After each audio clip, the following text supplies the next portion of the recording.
네, 안녕하십니까. 여러분들과 함께 물리학을 공부할 김남아 강사입니다. 자, 이렇게 다시 문제풀이 강의 이후에 다시 이론 강의로 여러분들과 이렇게 만나게 됐습니다.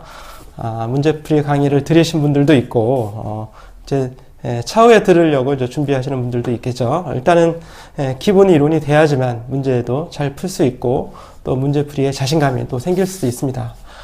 문제 기본 내용 없이 그냥 단순히 내가 좀 공부했었다 그래서 문제로 바로 뛰어들면 물론 이제 자기가 못하는 부분이 어떤 부분인지 이렇게 좀 쉽게 알 수 있겠지만 못하는 게 좀 많을 때, 안 풀리는 문제가 많을 때는 공부하기가 좀 어려워지겠죠. 그래서 일단 어느 정도 기본을 가지고 들어가서 문제를 풀면 그때 이제 새롭게 추가해야 될 공부 부분이 좀 그렇게 부담스럽지 않게 아마 올 수도 있을 겁니다. 자, 어쨌든 좀 방대해요. 물리학이 좀 방대한데 역시 기본 이론 강의도 좀 내용이 많습니다.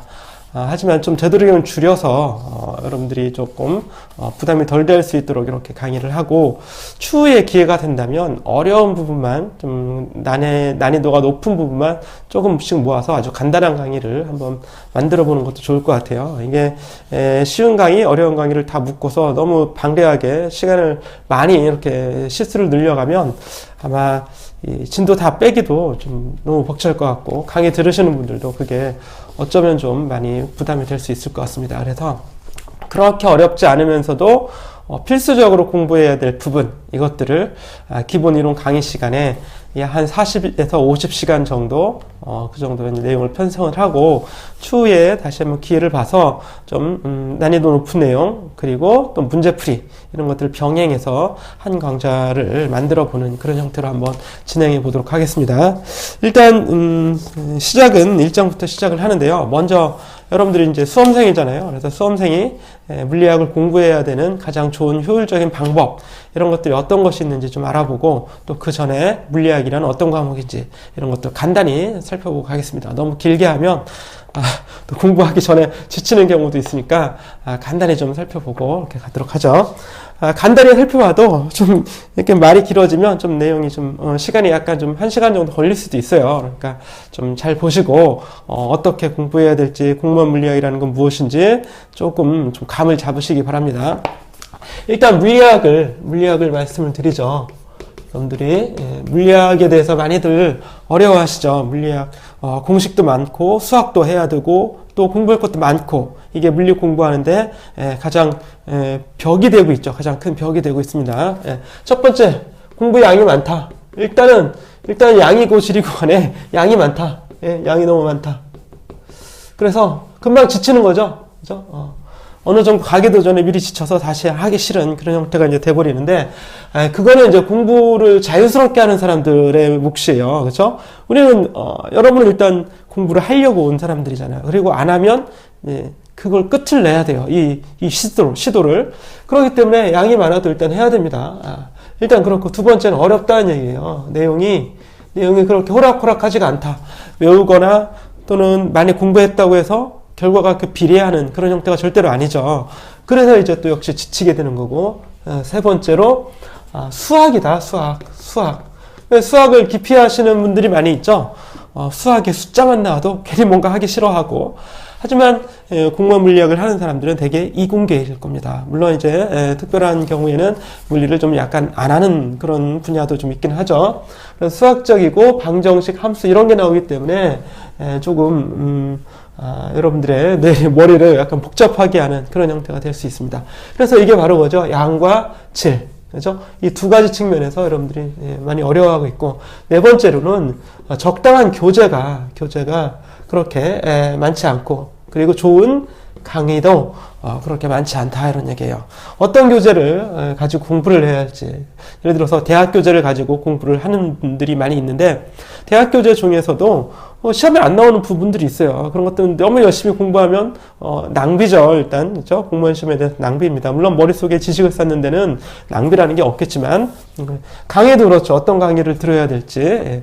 물론 강의 잘 하시는 분들이 많이 계시지만, 이렇게 공무원 강의 쪽으로 특화된 강의를 하시는 분은 계시긴 한데, 그렇게 우리가 선택의 폭이 넓지는 않다. 그리고 여러분들이 이제 강의를 하시긴 하는데, 사실 제가 이렇게, 저도 이제 서치를 다 해보진 못했지만, 그렇게 썩 좋은 강의는 별로 그렇게 없는 것 같아요. 그리고 여러 가지 강의가 없죠. 뭐 기본 이론 강의, 실력 강의, 문제풀이 강의, 기출문제 강의, 또 공부가 전혀 안 되는 사람들을 위한 강의, 이런 게 있었으면 좋겠는데, 그런 커리가 그렇죠? 별로 없는 것도 하나의 문제입니다. 그리고 다섯 번째로는 뭐 개인적인 차들이 있겠죠. 개인적인 어떤 이유들, 그런 것들인데, 일단 이거 해결을 해야 돼요. 이걸 해결해야지만 할 수 있어요. 그렇죠? 자, 양이 많은 건 어떻게 해결되냐? 우리가 공부하는 과목은 수험 물리학이에요. 수험 중에서도 뭐 대학원 이런 것들이 아니라 공무원이죠. 여러분들은 공무원이거나 일부에서는 뭐 미트 디트 요거 하시는 분들도 있을 거예요. 그렇죠? 근데 이런 것들은 이제 그렇게 포션이 그렇게 크진 않고, 하지만 공무원에서의 물리학은 매우 큰 부분이죠. 못하면 일단 떨어지는 거예요. 합격을 못해요. 그렇죠? 대개 합격한 사람들은 공무원 물리학을 거의 다 맞습니다. 거의 다 맞아요. 그리고 다른 과목, 영어나 뭐 이런 데서 조금 틀리고 그러는 거지, 공무원, 국어도 거의 다 맞으시죠. 그렇죠? 그래서 공무원에서는 공무원 물리학이, 등한시 되어서도 안 되고, 고득점을 맞아야지만 합격할 수 있다, 이런 얘기예요. 양이 많은 건 어떻게 우리가 해결을 하느냐? 양이 다 공부해야겠죠. 하지만 선별적인 공부를 해야 됩니다. 선별적인 공부. 시험에 나오는 거. 수험이라고 그랬잖아요. 시험 물리학.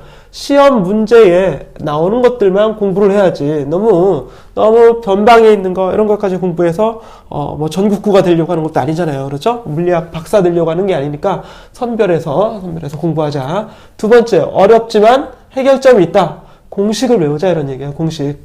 여러분들 시험에 나오는 물리학은 그 근간에 있는 어떤 원리를 깊이 심층적으로 이해하는 게 아니에요. 그렇죠? 그걸 필요로 하지 않습니다.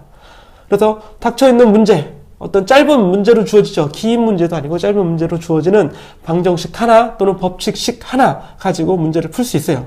물론 두 개 정도의 개념이 융합된 문제들도 나오곤 있지만, 일단은 기본적으로 공식 하나만 알면 한 문제 풀 수 있다. 한 문제당 공식 하나가 필요로 하다, 이런 얘기예요.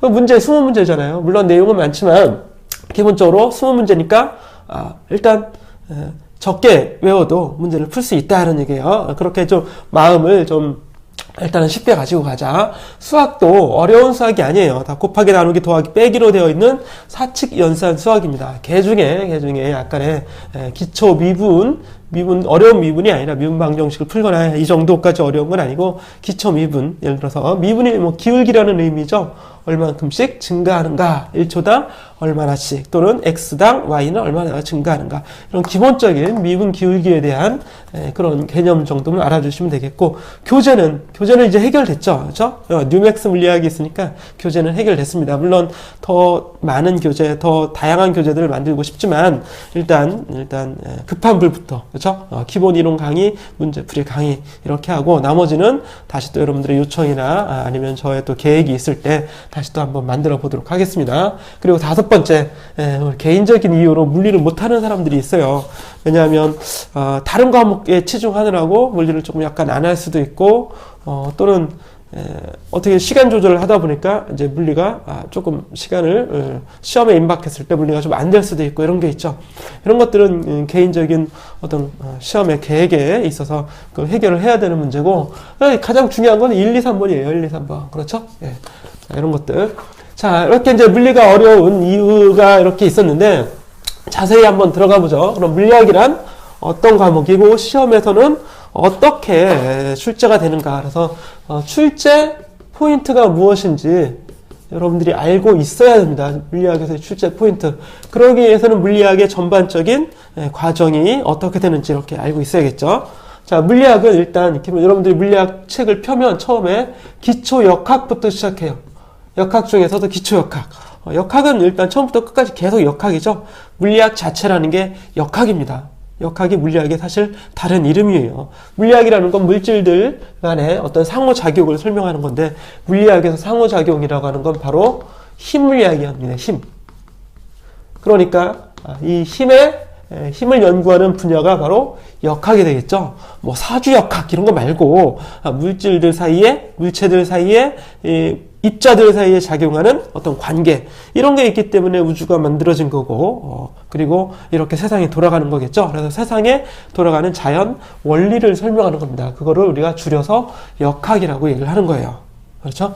그래서 역학에서 가장 기초적인 부분이 여러분은 뉴턴의 뉴턴의 운동 법칙으로 설명되는 그런 역학을 공부를 하죠. 그래서 뉴턴 물리학이라고도 합니다. 운동 법칙.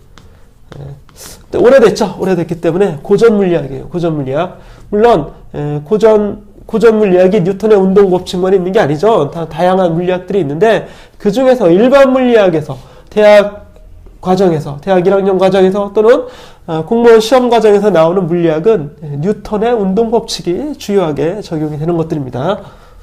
고전 물리학. 자, 이렇게 뉴턴의 운동 법칙, 그리고 그 다음에 나오는 과정, 전체적인 과정을 알고 있어야 돼요. 운동량 보존 법칙이라고 하는 게 나와요. 그 전에 에너지 보존 법칙이 나오네요. 그렇죠? 에너지 보존 법칙. 네, 시험에 나오는 것들은 이제 역학적 에너지 보존 법칙이겠죠. 에너지 보존 법칙 중에서도 역학적 에너지 보존 법칙이 나오게 되고, 그 다음에 나오는 양이 바로 방금 전에 얘기했던 운동량 보존 법칙이 나옵니다. 운동량에는 선운동량이 있고 각운동량이 있죠. 두 가지 중요한 운동 법칙, 보존 법칙이 있는 거예요. 그래서 여기서 보면 물리학에는 보존 법칙이라고 하는 게 있습니다. 보존.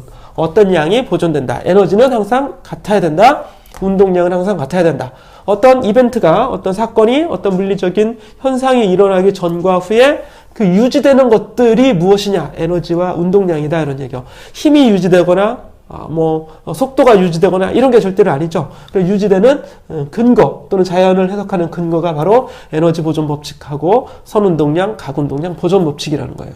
그래서 이게 물리학에서는 매우 중요한 겁니다. 이게 그렇죠? 매우 중요한 동그라미 5이 아니라 별 5이죠. 별 5. 별 5. 자, 그래서 시험에는 항상 이게 빠지지 않고 나오겠죠? 한 문제, 두 문제, 한 문제, 두 문제, 이렇게 나올 수도 있어요. 그리고 뉴턴의 운동 법칙이 바로 이 힘을 설명하는, 어쩌면 가장 수학적으로 또는 물리적으로 가장 처음이면서 가장 잘 표현된 그런 법칙이죠. 그렇죠? 그래서 지금 몇백 년이 지났어요. 그래서 400~500년이 지난 지금까지도 뉴턴의 운동 법칙을 물리학 처음에서 공부하고 있는 겁니다. 뉴턴이 16세기, 17세기 사람이잖아요. 이렇게 두 가지 기초역학을 이렇게 공부를 해요. 이게 바로 기초역학 부분이에요. 그래서 시험에 한 문제, 두 문제, 세 문제 이렇게 나오는 겁니다. 한 문제, 두 문제, 세 문제. 그러면 이 공식 외우면 또는 적용하는 방법을 알면 일단 세 문제 맞고 들어갈 수 있겠죠. 심한 경우에는 이게 두 가지 나와요. 두 개. 선운동량 하나, 각운동량 하나. 그럼 네 문제가 나올 수 있는 거죠. 이렇게 기초역학에서 어떤 게 문제가 되는지. 그리고 이제 운동 법칙 설명하기 전에 운동 자체에 대한 게 나오죠. 운동 자체. 속도, 가속도, 이 공식들. 이동거리 얼마냐, 속도 얼마냐, 나중 속도 얼마냐, 가속도는 얼마였겠는가, 이동한 떨어진 거리는 얼마인가, 이런 것들. 운동의 해석에 관한 문제가 하나 나와요. 운동역학. 그래서 운동 법칙, 보존, 에너지 보존, 역학적 에너지 보존, 운동량 보존, 각운동량 보존 법칙. 그래서 네 문제가 시험 문제로 출제되는 겁니다. 여러분들이 아마 기출 문제를 살펴봐도 항상 네 문제가 나왔을 거예요. 자, 이렇게 이제 기초역학을 공부를 하고 다음에 들어가는 것도 역시 다 역학이에요. 역학인데 이 역학들이 적용되는 이제 형태로 들어가는 겁니다. 형태. 지금까지는 어떤 전체적인 맥락이었고 이제는 이것들의 적용 형태. 그래서 진동이 먼저 나옵니다. 진동. 진자나 용수철 진동이. 여기에 뉴턴 역학 에너지 보존 법칙, 운동량 보존 법칙을 역시 적용하는 거고, 그 다음에 나오는 부분이 파동이라고 하는 부분이 나오죠. 진동은 우리가 오실레이션이라고 하고, 파동은 웨이브라고 합니다. 그렇죠? 여러분, 웨이브 알죠? 웨이브. 그렇죠? 그게 바로 파동인 거예요. 그래서 파동은 주로, 줄파동이라든지, 줄파동, 그리고, 뒤에 가면 뭐 있어요? 음파, 소리, 그죠? 소리에 대한 파동. 이런 것들이 이제 우리가 경험할 수 있는 파동 종류라고 할 수 있겠습니다. 그렇죠? 그래서 진동과 파동은 연결이 되어 있습니다. 파동이라고 하는 건 진동, 운동의 확장인 겁니다. 기본적으로 진동은 그 자리에서 아니면 어느 하나의 입자가 그 정해진 자리에서 변이, 운동하는 거고, 파동은 그 운동의 형태가 다른 입자에게 이렇게 전달되어 나가는 현상을 우리가 파동이라고 하고 웨이브라고 하는 겁니다. 그렇죠? 그래서 우리가 소리를 들을 수 있고 줄을 한 사람이 튕기면 다른 사람이 튕기는 걸 이제 신호를 받을 수 있겠죠. 이런 것들이 여기서 시험에 주로 나오는데 진동에서 그럼 과연 뭐가 많이 나오느냐? 역시 앞에서 설명했던 그런 역학적인 것들하고 특히 이제 주기 운동 이런 것들, 그죠? 주기 운동, 진동의 어떤 역학적인 것 그리고 파동 같은 경우에는 파동 역시 뭐 나와요? 이제 파동의 파장이라든지 기초적인 물리량, 파장, 뭐 파수 이런 것들, 각진동수, 진동수 이런 것들이 이제 주로 나오게 되겠죠. 중요한 건 설명 안 했네요. 요 전에 역학에서 주로 많이 나오는 게 이제 원운동이 많이 나옵니다. 원운동. 그렇죠? 왜냐하면 이 세상을 이루는 가장 기초적인 도형의 형태가 옛날에는 이제 원이라고 생각했었어요. 지금도 물론 사람들이 그런 생각을 하죠. 물론 이제 타원이긴 하지만, 그래서 이 원운동을 해석하는 역시 에너지 보존 법칙이라든지 역학적 뉴턴의 운동 법칙, 구심력이겠죠. 구심력. 그 힘은 구심력이고 구심 가속도고, 그렇죠? 구심력, 구심 가속도. 그리고 뭐 이렇게 높아졌다 낮아지면 벌써 에너지가, 위치 에너지가 변동이 되는 거죠. 그래서 운동 에너지, 위치 에너지에 관련된 역학적 에너지 보존 법칙. 그래서 역학적 에너지 보존 이런 것들이 이제 매년 한 문제씩 꼭 나오게 되겠죠. 그래서 원운동은 항상 또 한 문제 나오더라. 그러면 4-5문제가 이제 약간 정리를 했던 거고, 다음은 이렇게 진동, 파동 이런 것들이 나오게 됩니다. 자, 이제 파동에서 뭐 소리, 특히 소리로 많이 음파로 많이 나오죠. 음파에서는 음파의 속도라든지 전체적인 파동의 속도 문제, 그렇죠? 파장, 속도, 파수, 진동수들의 관계. 그래서 V는 F, 람다 이런 거 있죠. 이게 제일 많이 나오는, 음파에선 제일 많이 나오는 것들이죠. 그리고 도플러 효과, 그렇죠? 도플러 효과라든지 보강 상세 이런 것들의 간섭에 의한 정상파, 그렇죠? 정상파. 요게 시험에 가장 많이 나오는 요소겠네요. 그렇죠? 줄파동에서의 파동 속도도 자주 나오죠. 장력과 연계를 지어서 도플러 효과, 정상파 거의 역시 매년 나온다고 보면 됩니다. 그래서 여기서 나오는 문제가 약 2-3문제가 항상 같이 나오게 돼요. 그리고 이제 좀 원초적인 내용으로 이제 파동 함수라든지 파동 방정식 이런 것들이 나올 수 있겠죠. 뭐 sin kx-오메가-t, 코사인 kx-오메가-t라고 하는 것, 이런 것들의 이제 수학적인 내용을 좀 물어볼 수가 있어요. 이렇게 이제 진동 파동으로 넘어가고 다음으로 나오는 게 이제 유체역학이죠. 그렇죠? 유체는 물, 그리고 물이니까 액체겠죠? 액체와 기체를 유체라고 하는데, 이것들이 뭐 어떻게 흐를 수 있어요? 힘을 가해주니까 흐를 수 있죠? 힘을 가하지 않으면 흐르지 않죠. 또는 고여 있을 때, 또는 뭉쳐져 있을 때, 그 얘네들이 갖는 어떤 정적인 힘, 그런 것들을 이제 압력이라고 합니다. 압력과 부피 사이의 관계, 그리고 힘이 작용했을 때, 그 결과적인 양을 우리가 이제 해석할 때는 에너지로 설명을 하겠죠. 그래서 베르누이 방정식이라든지, 압력화할 때는 파스칼 원리라든지, 아니면 흐르는 양을 우리가 결정할 때는 연속 방정식이라든지, 이런 것들이 주로 나오게 됩니다. 그래서 약 한 문제 정도가 나와요. 시험에는 한 문제 나오거나 안 나오거나 뭐 그렇습니다. 유체는 공부할 건 좀 있는데 포션은 그렇게 비중은 좀 낮다 이런 얘기예요. 그래서 파스칼의 원리, 압력, 베르누이 방정식, 연속 법칙, 연속 방정식 이 정도만 좀 알아두면 될 것 같습니다. 그래서 이렇게 해서 연력학 이전에 들어가기 전에 한 3문제가 나오게 되는 거예요. 그러면 고전적인 전자기학 이전에 나오는 게, 연력학 이전에 나오는 게 한 7문제 되겠죠. 역학 기본적으로 한 4-5문제, 서너 문제 나오고 여기서 한 2-3문제 이렇게 나오고, 그래도 많으면 7, 적으면 한 5, 6 이렇게, 많으면 또 9문제, 7, 8문제까지도 나오게 됩니다. 자, 이렇게 좀 살펴봤고요. 그 다음에 이제 좀 부분이 넘어가죠. 그래서 우리가 열역학 부분이라고 하는 부분으로 넘어갑니다. 이때 이제 역학이라고 하는 이유는 열이라고 하는 건 열 에너지예요. 그래서 에너지이고 그 에너지를 전달하고 전달받는 이런 물질들이 기초적으로 기체를 가지고 많이 설명합니다. 물이 끓거나 이런 것도 물 액체가 끓는 거긴 하지만 이게 기화되면 기체가 돼버리죠. 그리고 이 공기 이런 것들도 어때요? 다 또는 기름이나 이런 것들이 이제 점화가 돼서 이렇게 폭발하는 경우, 그러니까 열 기관이 되겠죠. 기관에서의 어떤 기관을 운용하는 물질도 결국 기체가 됩니다. 그리고 냉동기도 역시 마찬가지고요. 그래서 에너지가 주로 적용되는 이 부분이 바로 기체예요. 기체. 예, 기체인데 이제 해석을 좀 간단히 쉽게 하기 위해서 이상기체를 도입합니다. 이상기체라고 하는 건 이상있네 뭐 이런 게 아니라 이상적인 계산이 좀 간단한 기체를 이상기체라고 합니다. 실제 기체는 매우 계산이 어려워지겠죠. 그래서 이상기체를 좀 공부하고 나중에 전공하는 사람들은 실제 기체에 대해서 공부를 좀 하게 됩니다. 그렇죠? 물리에서는 이상기체 정도까지만 나오게 되는 겁니다. 그리고 이 에너지, 역시 에너지가 나왔으니까 에너지 보존 법칙이 출현해야 되겠죠. 그래서 이 열역학에서의 에너지 보존 법칙을 열역학 제1법칙이라고 합니다. 제1법칙 나오면 뭐도 나오겠어요? 2법칙도 나오겠죠? 이 두 가지는 전혀 다른 거예요. 전혀 다른 것. 예. 열이라고 하는 이건 에너지에 관한 거고, 요거는 뭐예요?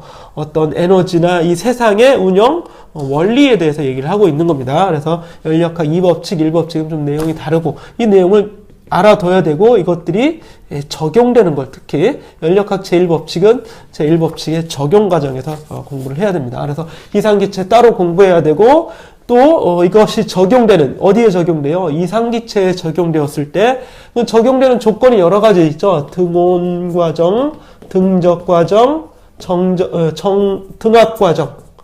그래서 압력, 부피, 온도가 일정할 때로 한정을 지어 놓습니다. 각각의 어떻게 될까. 그리고 뭐 팽창, 자유 팽창이라든지 단열 과정이라는 것들로 그런 것들도 더 추가되겠죠. 그래서 어떤 조건에 의해서 이렇게 이제 특화된 조건에서 열역학 제1법칙이 이상기체에 어떻게 적용되는가, 이런 것들을 물어요. 조금 이제 공부할 게 많아지는 거죠. 앞에 역학했는데 이게 새로운 뭐 10가지 공부해야 되고 막 그렇죠.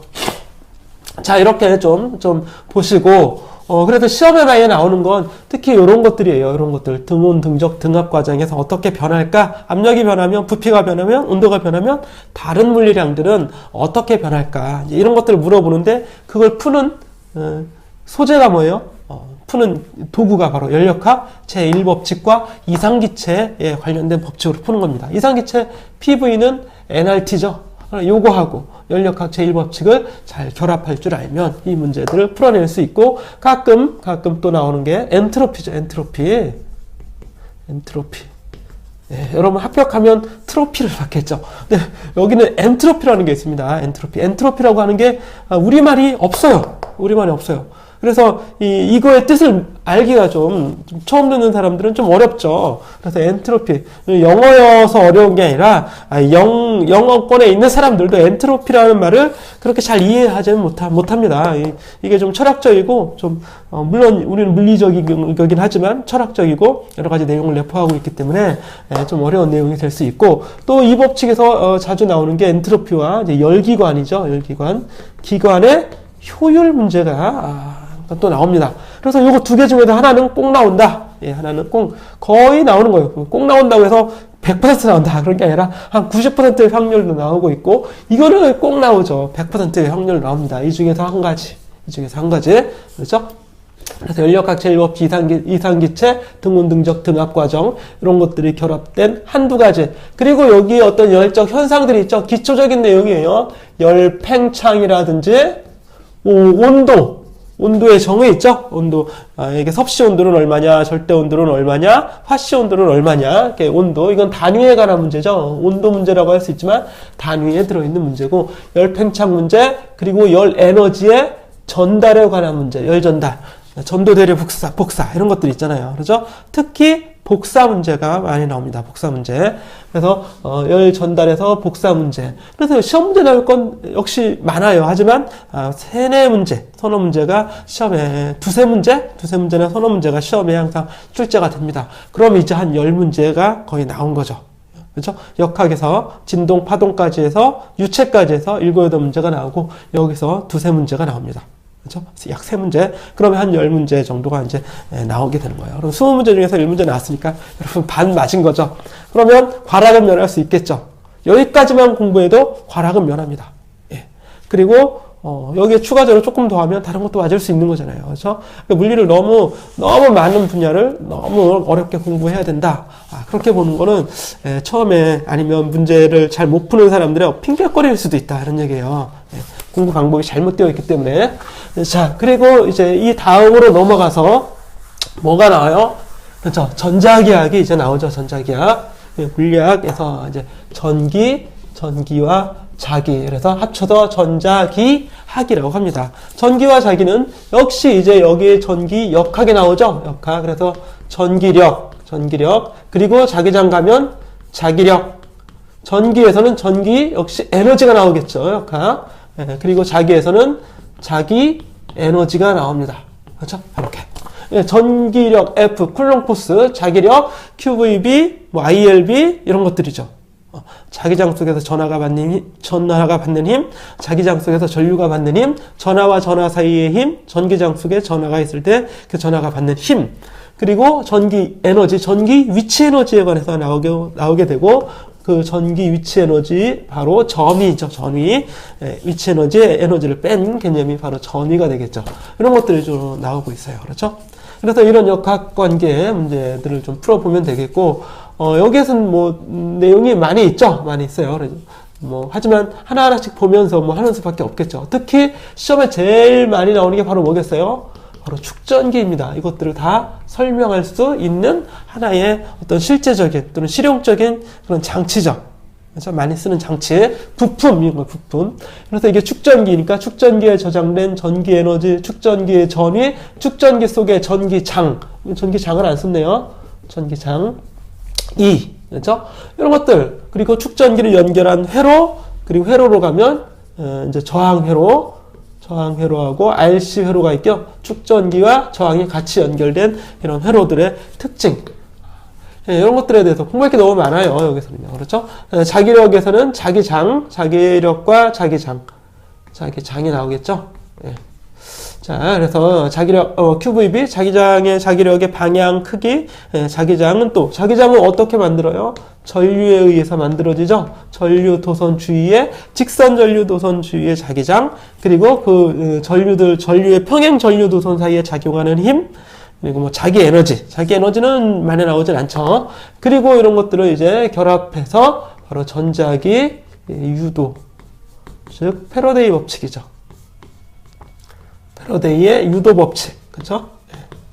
렌츠의 법칙 같이 또 물어볼 수 있어요. 그래서 시험에 제일 많이 나오는 건 축전기가 제일 많이 나오고, 다음에 자기력 문제가 제일 많이 나오고, 그 다음에 자기장에 관한 문제가 나오겠죠. 전기장에 대한 문제도 자주 나옵니다. 쌍극자의 전기장이라든지 전하 분포에 의한 전기장이라든지, 그리고 전기 에너지, 축전기랑 다 연관이 지어서 문제가 나오고, 여기에 이제 전자기 유도, 패러데이 유도 법칙, 운동 기전력이라든지 발전기의 원리, 그리고 토크 문제, 전동기 문제, 이런 것들도 이제 시험에 같이 출제가 됩니다.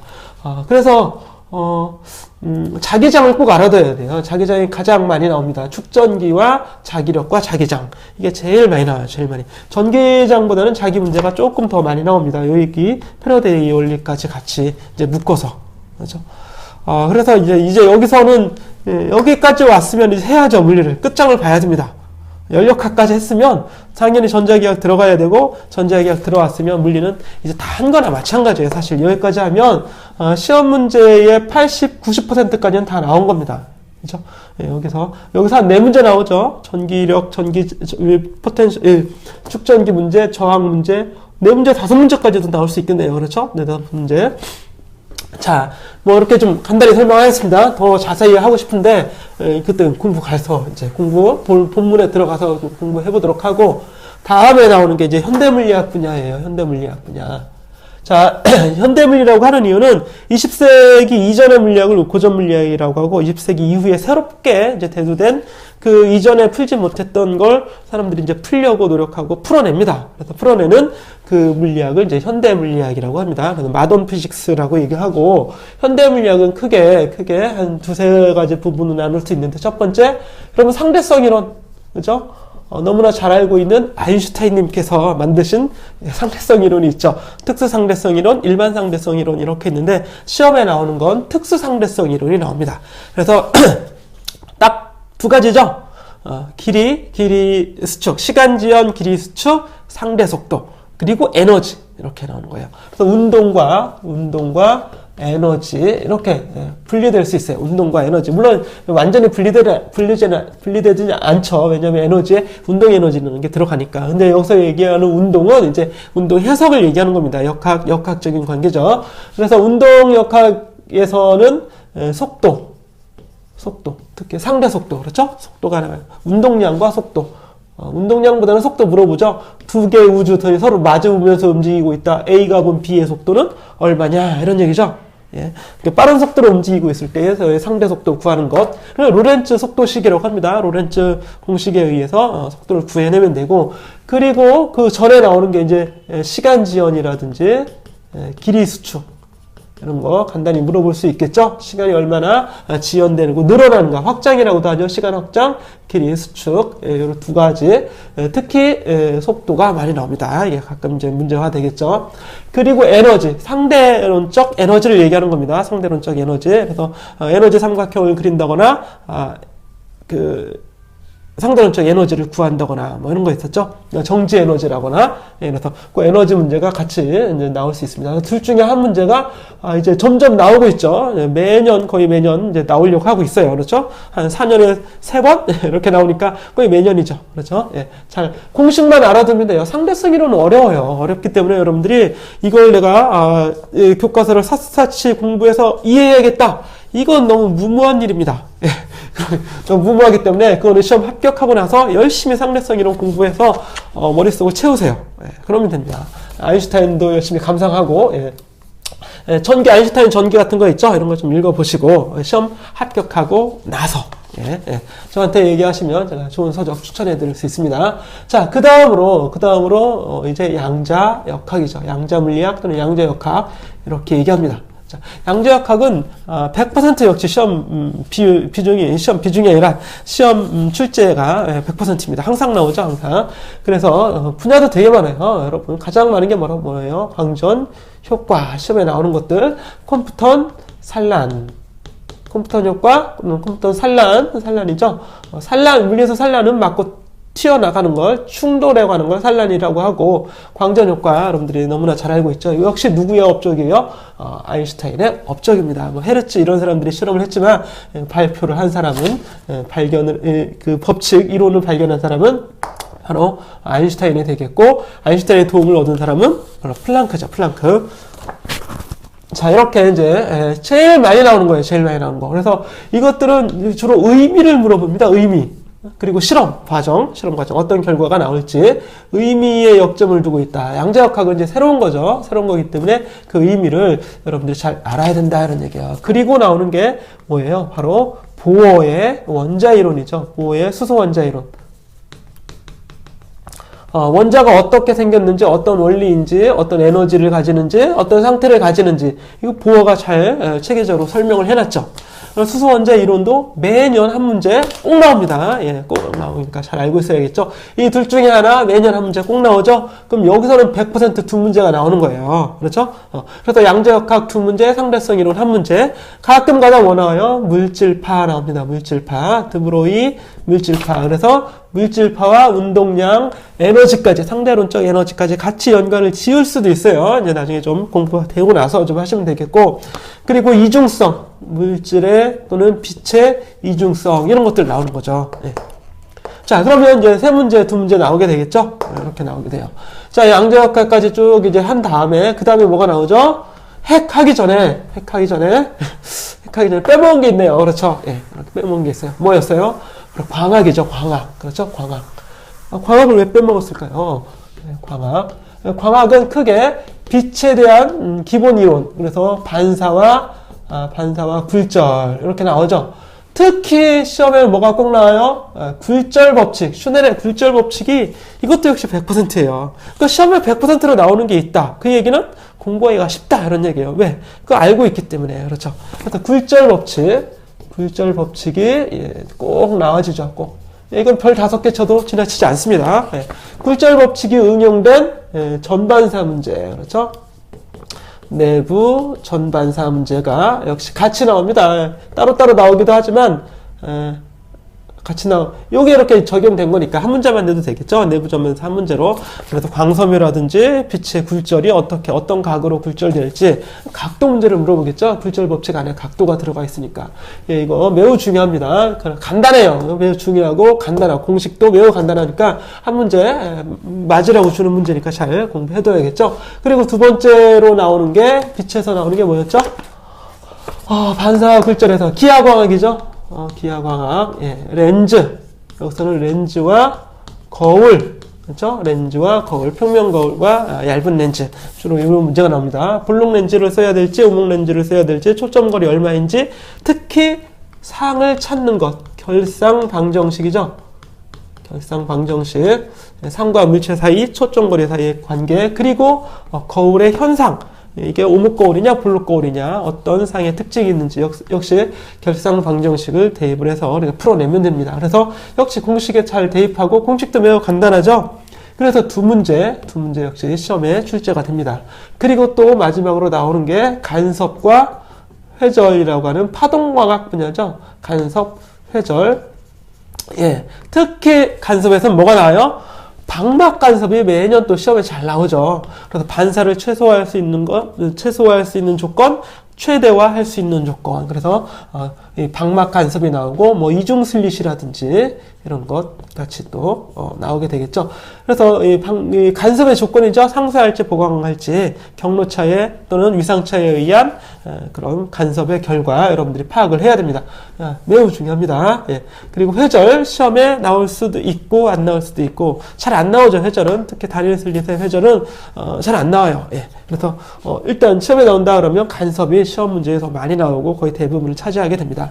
그래서 한 문제, 두 문제, 세 문제죠. 광학에서 두 문제가 나옵니다. 두 문제. 어떻게 나올지 몰라요. 크게 세 문제 중에서 두 문제를 가려 뽑아서 출제자들이 출제를 하겠죠. 그럼 이제 다 나왔죠. 역학, 기초역학에서 한 7문제, 8문제 나오죠.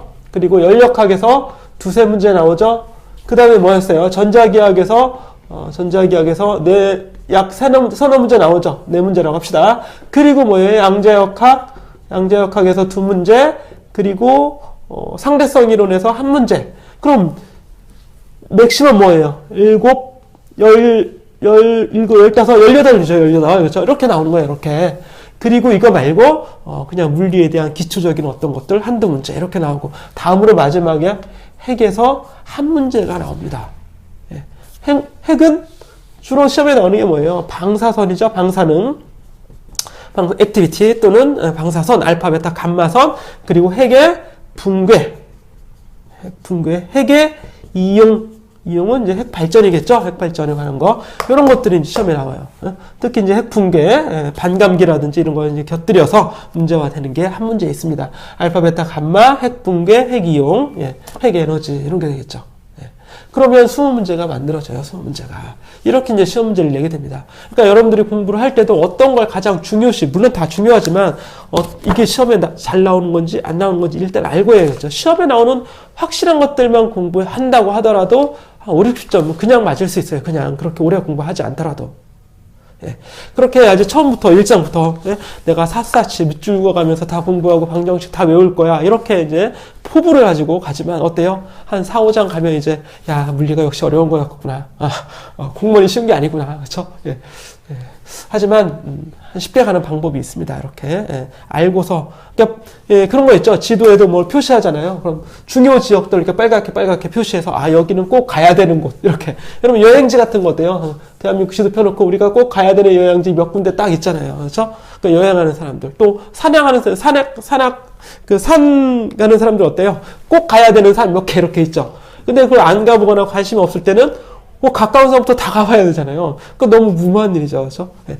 하지만 이렇게 중요한 것들이 다 지도처럼 나와 있다 이런 얘기예요. 이걸 좀 알고 여러분들이 공부를 했으면 좋겠습니다. 자, 그래서 그런 부분마다 나왔을 때 다시 또 얘기를 할 거예요. 이거 시험에 꼭 나오는 거다. 이건 어떻게 공부하고 문제를 어떻게 시험화 되는지 공부해라. 또는 공부해야 된다. 이렇게 제가 제시를 할 겁니다. 그러면 역시 여러분들도 거기에 빨간 줄 계속 쳐가면서 별 붙여가면서 공부를 해야겠죠. 그렇게 하면 됩니다. 그리고 이 공식들이 처음에 할 때는 어렵지만 간단한 공식으로 다 이렇게 압축되고 표현되기 때문에 조금 더 열심히 하셔서 좋은 결과 이렇게 할 수 있으면 좋겠고, 그리고 문제가 여러분 몇십 초 안에 문제를 풀어야 되잖아요. 1분 안에 다 기본적으로 1분 안에 풀어야 됩니다. 그리고 빠른 건 뭐 2, 30초 안에 벌써 이렇게 풀어서 답이 나와야 되기 때문에 공부할 때 그걸 항상 염두에 두세요. 내가 이거를 그냥 다 아는 것, 문제 나오면 문제 푸는 것 이걸로 끝나는 게 아니라 빠르게 문제를 읽어서 빠르게 어떤 공식을 써야 될지. 고득점 방법이죠. 고득점의 방법은 역시 스피드다 이런 얘기예요. 스피드. 가장 중요한 건 스피드. 그럼 스피드를 높이기 위해서는 어떻게 해야 되냐? 기출문제를 알고 있어야 돼요. 기출문제. 이런 문제 꼭 나온다. 이걸 알고 있으면 문제를 읽자마자 어때요? 이거 그 문제구나. 그래서 어떤 공식을 대입해야겠구나. 공식을 재빠르게 써야 됩니다. 이거 머릿속에서 이 원리가 이거였고 식이 이렇게 전개되고 이런 걸 생각하면 안 돼요. 시험장에 가서는. 그렇죠? 공부할 때는 그런 걸 다 생각을 해야 되지만 일단 기본 강의가 끝나면 그때부터는 어떻게 해요? 기본 강의에서 이제 기본 이론을 알고 나면 그때는 이제 이론은 집어쳐야 되는 겁니다. 여러분들이 또 다시 이론 공부하고 이런 거 있는 거는 이제 자기가 궁금할 때는 좀 봐야겠지만 일단 기본 강의 듣고 어느 정도 이제 기본 실력을 쌓은 다음에는 버리세요. 기본 강의를 버리고 뭐로 가야 돼요? 문제풀이로 가서 공식을 그때부터 달달 외워야 되는 겁니다. 공식을 모르더라도 공식 내용을 다시 잊어버렸어요. 그렇더라도 다시 돌아가서 처음부터 다 공부하고 이러면 절대로 또 낭비가 되는 겁니다. 그렇게 하고 싶겠죠. 공부할 때는 그렇게 하고 싶어요. 하지만 어때요? 공식을 그냥 무식하게 대입을 하란 말이에요. 그래도 공식에 익숙해져야지 이 내용에 익숙해지려고 하면 너무 이제 포부가 큰 거죠. 그렇죠? 그건 뭐랄까 금기시 해야 돼요. 공무원 금기라고까지 하기는 너무 좀 지나친 말 같지만 공식부터 다시 공부한다 이렇게 생각을 해야 됩니다. 기본 이론을 열심히 공부하세요. 열심히 공부해서 어느 정도 이제 내용을 알잖아요. 그러면 그 내용을 물론 머릿속에 계속 가지고 있어야죠. 그렇죠? 이걸 버리라 이런 얘기가 이게 잊어버려라 이런 얘기가 아니라 이제 공식에 집중해서 문제를 풀자. 이때는 이제 뭐예요? 스킬이에요. 스킬. 그전에는 뭐였어요? 스터디였죠. 스터디. 하지만 이제는 뭐가 돼야 돼요? 스킬이 돼야 되는 겁니다. 그게 어느 시점이냐? 기본 이론을 어느 정도 완성하는 시점. 이때가 되는 거예요. 아시겠죠? 매우 중요한 겁니다. 그렇죠? 그래서 여러분이 기술자가 돼야지 학자가 되려고 하면 안 된다 이런 얘기예요. 물리를 몰라도 돼요. 이때 몰라도 됩니다. 이제 어떻게 돼요? 공식 대입해서 문제 푸는 방법을 알아야지 물리를 알려고 하면 안 된다. 언제? 시험장에 가기 전에. 그렇죠? 그 전에는 공부해야죠. 저랑 같이. 고득점자의 어떤 특징입니다. 잘 알아두시고. 그래서 문제 푸는 기술을 빠른 시간 안에 풀 수 있도록. 그거 있잖아요. 무슨, 페스티벌 같은 데 하면 무슨 대회 있죠? 맥주 빨리 마시기 대회, 아니면 사탕 빨리 먹기 대회, 이런 거. 그런 것처럼 무식하게 좀 빠르게 해야 된다는 얘기예요. 자, 시간이 많이 지났습니다. 일단 이렇게 인트로덕션을 마치고, 그리고 이제 강의에 대한 인트로덕션을 해야겠죠. 이 강의는 어떻게 전개된다. 형식적인 얘기를 하겠습니다. 앞에서도 잠깐 얘기했지만 40에서 약 50시간 정도의 총 강의 분량이 있습니다. 그래서 강의도 약 40에서 50강 정도로 편성이 될 거고, 각 강의의 스타일은